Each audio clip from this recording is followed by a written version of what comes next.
Jonathan, welcome to Edinburgh. Very glad to be here. And thank you very much for coming to join us at the Age of Scotland Institute in the Business School of the University of Edinburgh to share with us your thoughts on China, about which a great number of people are vexed constantly. And I know you have some very interesting things to say. I wondered if before people come into the auditorium, you could give me a sense and a feel for the key points you want people to pick up from your talk. Well, I think you have to see China today in terms of China of the past too. Of course, China has become this great force in the global economy, particularly, and is increasingly playing a political role too, first in East Asia and now much more widely. So there may be a tendency to say, where has this new kid on the block come from, as it were? But of course, it's a very old kid on the block. And you have to recall the whole imperial period, going back 2 millennia, which built up the Chinese idea of themselves and of the Chinese state, which was more or less self-sufficient unto itself and didn't need the rest of the world, the Middle Kingdom.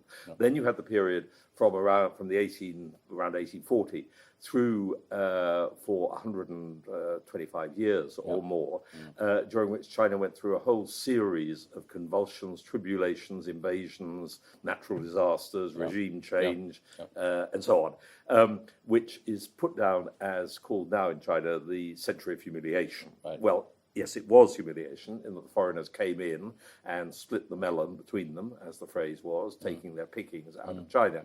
But I think, and I argue, that actually China's internal problems during that period were at least as important there, which I'll go into obviously in the talk. These are rebellions, the weakness of the late Qing dynasty, warlordism, a nationalist government which didn't really control very much of China, and then of course the civil war between the communists and nationalists from 45, that started earlier but was renewed. Then we had Mao, and everything that he brought. And it's really since 1978, Deng Xiaoping, that we've had this amazing growth of China. But it has to be seen in this long historical context. So that's what I'll start by saying. Then analysing the nature of this change, which is primarily economic rather than political. And then I will be looking at where China is today, because I think that Xi Jinping, the new Chinese leader who took over at the end of 2012, is a different kind of leader. He's a power player. He seems very comfortable with power. He is exercising power internally in China to try to strengthen the regime, the anti-corruption campaign, and everything else. But, and this is the big but, at the same time, he and the government, which comes under him, recognize that China has to change the economic model, which has been at the basis of its growth and the basis of the political power of the Communist Party, claiming credit, obviously, for the enormous growth that we've seen over the last 35 years. And that is the stage China is at.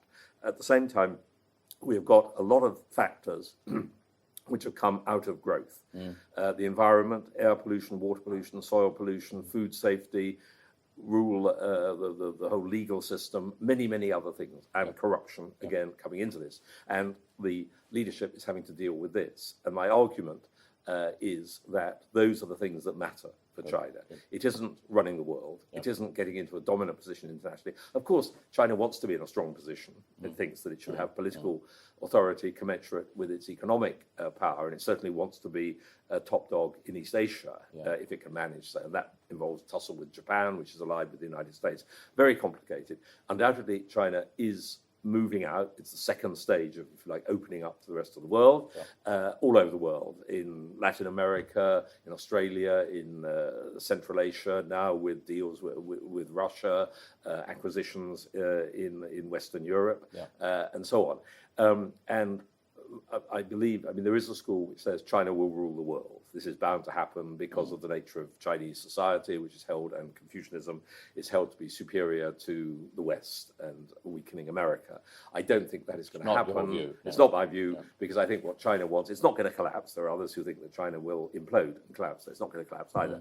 But the answer is somewhere in the middle, which is China will look after its own internal problems. That is what is going to dominate its whole discourse for the next 30, 40, 50 years. That will be hugely helpful. The central sort of mission of what we do with the Age of Scotland Institute, which is a wake-up call for a generation, I suppose, is, as I've said to you before, is to equip tomorrow's leaders, many of whom will be in this auditorium, either as young professionals or as students or whatever, with the knowledge and the skills, knowledge being the key thing, to re-engage with Asia. And so, having heard what you said and knowing what you're going to talk about, I know that they will find your visit here and your talk invaluable.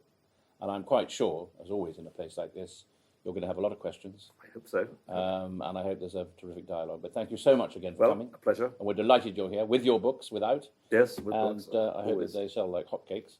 Good. It's a pleasure to be here. And certainly, I think, China is fascinating in itself. But to broaden it out, as you'll have gathered from what I said earlier, I think the whole equation in Asia, with China, India, Japan, the ASEAN countries, and America involved through its treaties with Japan and South Korea.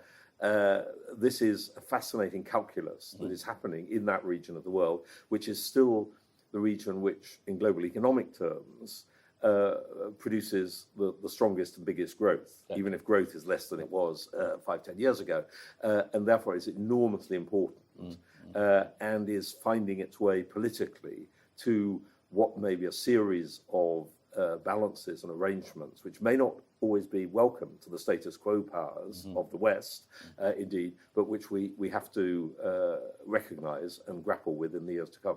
Jonathan, great. Thank you. Thanks for coming. Look forward to hearing more of you had to say. Thank you.